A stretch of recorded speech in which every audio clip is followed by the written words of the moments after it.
and goes the loaded gun. We come down and it's just begun.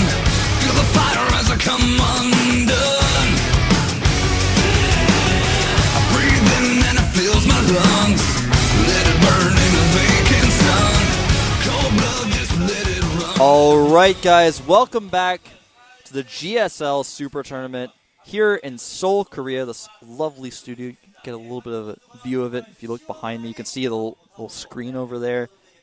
It's another place you can watch the games. Obviously, there's the big screen, and you sit like if the crowd gets too much, you like, kind of look to the side.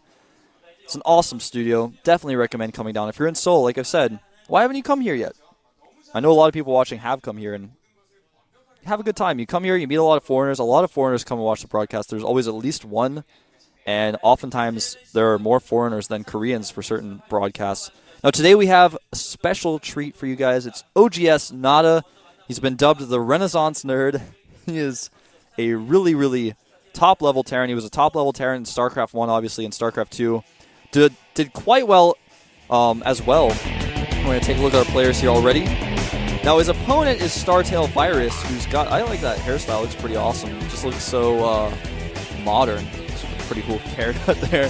But StarTail Virus, he's done fairly well. He's kind of had some spotty success, but recently making it to Code S and then making it all the way to round 16. That's pretty impressive. His results before that weren't as impressive, but there's a shot of him now. He's looking down, preparing himself. He's got those headphones on. It almost looks like he's got the glasses like your grandpa might wear in case they fall. They don't fall all the way down, or you can just kind of let them hang there. That's what it looked like with his headphones there. But yeah, he's got his work cut out for him playing against Nada. And his win rate versus Terran is actually better than Nada's win rate versus Terran, but Nada's played against more top Terrans than he has. So that's a little, it's not really telling of real win rate versus Terran. Now we're going to get a shot of a picture of Nada himself. There he is. He is ranked 7th in the GSL. That's actually really, to be in the top 8 in GSL ranking means you have done a lot in the GSL, and that is one thing that Nada has done. Well, that's one thing. That one thing is a lot of things. Look at his results. He's always making it far in Code S, and even making it, you know, it's like his worst result up there is his World Championship round 16, which was no easy feat either. He's meditating. He's preparing. Nada's so good he can play with his eyes closed. Check out that new OGS shirt. I like that. It's got a nice blue touch to it. I think it really fits the OGS theme. Now, OGS, for those of you guys who didn't know, in its creation was actually just a team of old StarCraft 1 players. That's why it's called Old Generations. That's what it stands for. So it's a pretty cool team. Of course, they've since taken in newer players, but Nada, one of the first players to join OGS, and it was a huge deal when he did. I don't know if you guys remember the time when Nada, you know, he still had his Kespa contract, and he wanted to play that show match against TLO, and that didn't quite work out. I know some of you guys remember that. It was pretty funny. Nada, it's a huge deal whenever he did anything in StarCraft 2. And finally, he joined OGS, so big pickup for OGS. So if you look at Virus's recent wins against Terran, he's only played 2 recent games, and that's 100% wins, of course. And that's pretty good. Beating your opponent all the time recently. I mean, so you pretty much understand the matchup pretty well. But you're playing against Nada, who, even though his win rate is less than 100%, you see he's played a lot more games, and a lot of players he's played against have much better opponents than the players that Virus is taking. I mean, he took out Ensnare. Ensnare's he's pretty good, but he's not that good. I think recently he's kind of fallen. Ensnare is one of those players I think who's fallen really far. He and Rainbow both are players I thought who were the best Terrans out there are now just slumped like crazy. Alright, so we're going to take a look at our maps. They're going to be Metalopolis for Set 1. Set 2 will be on Terminus Re. And Set 3 will be on Zelnai Caverns. Crossfire, a map eliminated by Virus.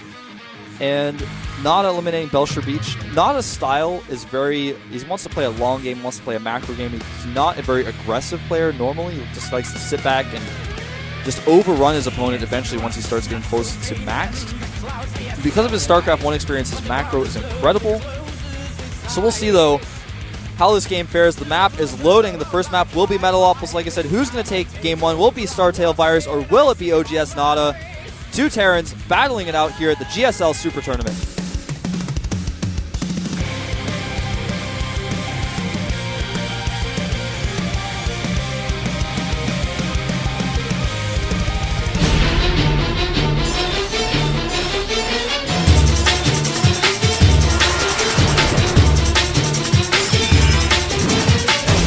Startail Virus versus oGsNaDa.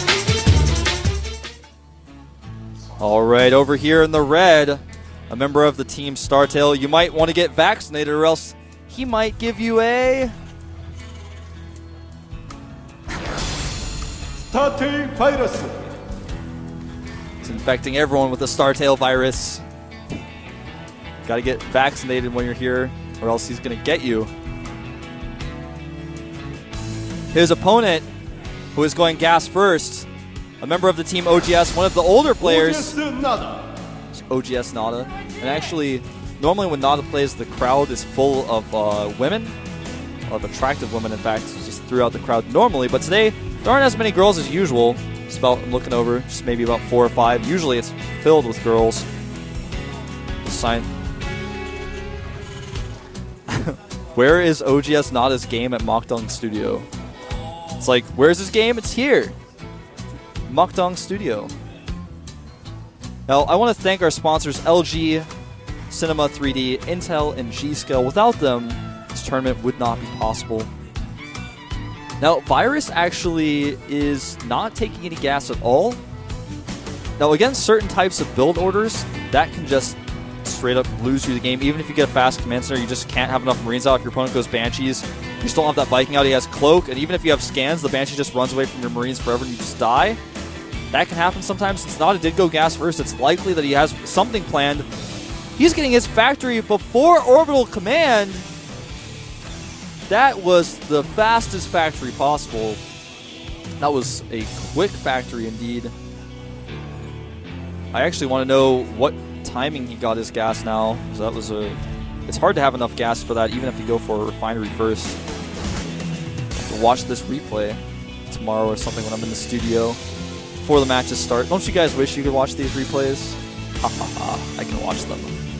Now, Nada's finishing up his second depot here. Look at that timing. He actually was able to make a Marine and an SCV right before that depot finished. So cutting it close. He's going to make a starport immediately, most likely. And Nada tried to scout his opponent. He knows where he is. He saw 3 Marines, but he doesn't really know exactly what that means. If you see 3 Marines instead of 2, it's a pretty good sign that your opponent is... It basically means he either did a normal tech build or he is going for an early expansion. Because otherwise, if he had gone for... if he had gone for gas first, he would have also only had 2 Marines. Because if you go gas first, you kind of have to cut that 1 Marine. Get a little bit behind. So... basically, Nada's like, well, at the very least, I know I'm ahead in tech. I don't know exactly what my opponent's doing, but I'm about to find out with my first Banshee. And there he goes, switching it up here. Now, Nada doesn't have enough energy for Cloak yet. But that's okay, or rather gas. And it looks like he actually just wants to... He hasn't even taken the second gas yet, so it looks like he just wants to put a little bit of pressure on this Banshee, do a little bit of harassment. And if you have good micro... Oh, Nada scans. He sees everything.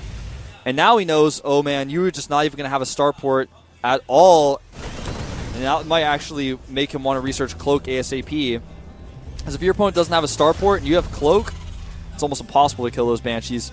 Now, he is making a command center, so he wants to expand behind this Banshee. But like I've said several times in all of my casts, you guys have watched me, and as other casters have said, or as pro gamers have told you, as you guys have learned from since you were a noob at StarCraft 2, Banshees can pretty much kill Infinity Marines if controlled properly. If you guys watched the game with Maka yesterday versus SC, Banshees, they can just kill so many Marines. Nada's doing the switcheroo, going to start tank production. So he's actually just going to make this 1 Banshee.